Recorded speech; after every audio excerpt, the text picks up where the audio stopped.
Lanjutan cerita.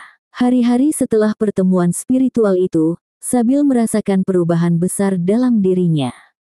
Ia menjadi lebih peka terhadap keadaan di sekitarnya. Doa-doanya terasa lebih khusyuk, ilmunya semakin mudah dipahami, dan ia sering mendapat ilham yang memberinya petunjuk dalam menyelesaikan masalah.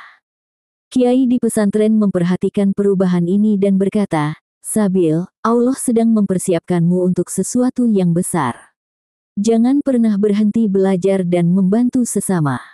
Setelah menyelesaikan pendidikannya di pesantren, Sabil kembali ke desanya. Saat itu, desanya sedang dilanda berbagai masalah, kemiskinan merajalela, akses pendidikan sangat minim, dan para pemuda terjerumus dalam perilaku yang tidak baik. Sabil merasa terpanggil untuk membawa perubahan. Ia memulai langkah kecil dengan mendirikan majelis taklim untuk anak-anak dan pemuda. Dengan bekal ilmu dari pesantren, ia mengajarkan mereka membaca Al-Quran, ilmu agama, dan keterampilan praktis seperti bertani dan berdagang. Namun, tidak semua orang menyambut niat baiknya. Beberapa pemuda desa yang terlibat dalam perjudian dan kejahatan merasa terancam oleh kehadiran Sabil. Mereka mencoba mengintimidasi dan menghalanginya. Suatu malam, sekelompok pemuda mendatangi rumah sederhana Sabil, membawa senjata tajam, berniat mengusirnya. "Pergi dari desa ini, Sabil. Jangan ikut campur urusan kami," bentak salah satu dari mereka. Namun, Sabil tetap tenang. Ia tidak menunjukkan rasa takut. Dengan suara lembut, ia berkata, "Aku tidak datang untuk melawan kalian. Aku hanya ingin membantu desa ini menjadi lebih baik. Jika kalian merasa aku mengganggu, maka marilah kita bicara baik-baik." Ketika pemuda itu hendak menyerangnya, Sabil berdiri tegap, dan tiba-tiba angin kencang bertiup di sekitar mereka. Tanpa menyentuh mereka, seolah ada kekuatan tak terlihat yang membuat para pemuda itu gemetar dan menjatuhkan senjatanya.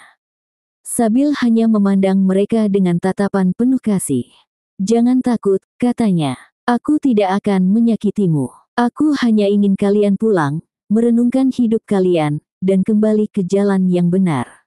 Setelah kejadian itu, banyak yang menyadari bahwa Sabil bukanlah orang biasa. Keberanian dan ketenangannya menjadi perbincangan di seluruh desa. Para pemuda yang sebelumnya menentangnya akhirnya datang meminta maaf, dan mereka justru menjadi pengikut setianya, membantu mewujudkan visi Sabil untuk desa tersebut. Kemampuan luar biasa Sabil menjadi semakin dikenal. Suatu ketika, musim kemarau panjang melanda desa, menyebabkan ladang-ladang mengering dan masyarakat mulai kelaparan. Sabil mengajak penduduk desa berkumpul di sebuah lapangan, memimpin doa bersama. Ia memohon kepada Allah agar menurunkan hujan untuk menyelamatkan mereka. Setelah doa itu, langit yang tadinya cerah mulai mendung, dan hujan deras pun turun. Penduduk desa takjub dan menganggap bahwa Sabil memiliki karomah, sebuah tanda keistimewaan dari Allah. Namun, Sabil selalu merendah. "Ini semua adalah kuasa Allah. Aku hanya seorang hamba yang memohon pertolongannya," katanya.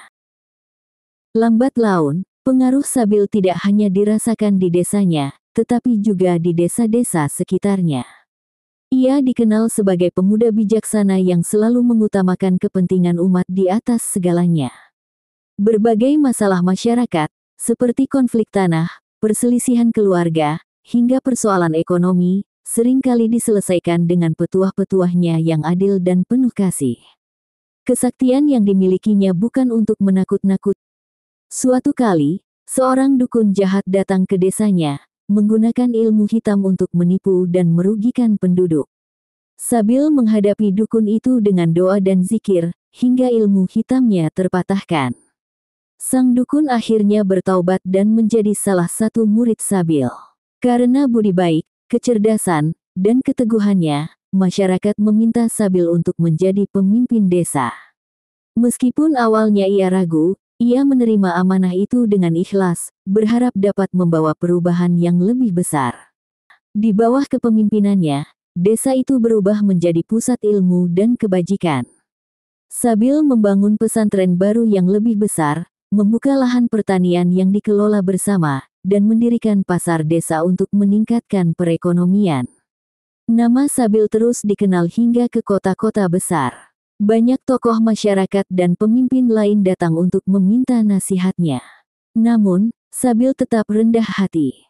Ia selalu mengingat pesan Prabu Siliwangi bahwa seorang pemimpin sejati adalah yang melayani, bukan dilayani. Hingga akhir hayatnya, Sabil dihormati sebagai tokoh yang membawa keberkahan bagi masyarakatnya.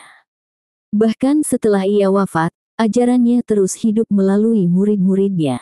Nama Sabil dikenang bukan hanya karena kesaktiannya, tetapi karena budi pekerti dan ketulusannya dalam mengabdi kepada umat manusia. Kisahnya menjadi inspirasi bagi generasi berikutnya, membuktikan bahwa seorang yatim piatu dengan hati yang tulus dapat menjadi pemimpin besar yang meninggalkan jejak kebaikan bagi dunia.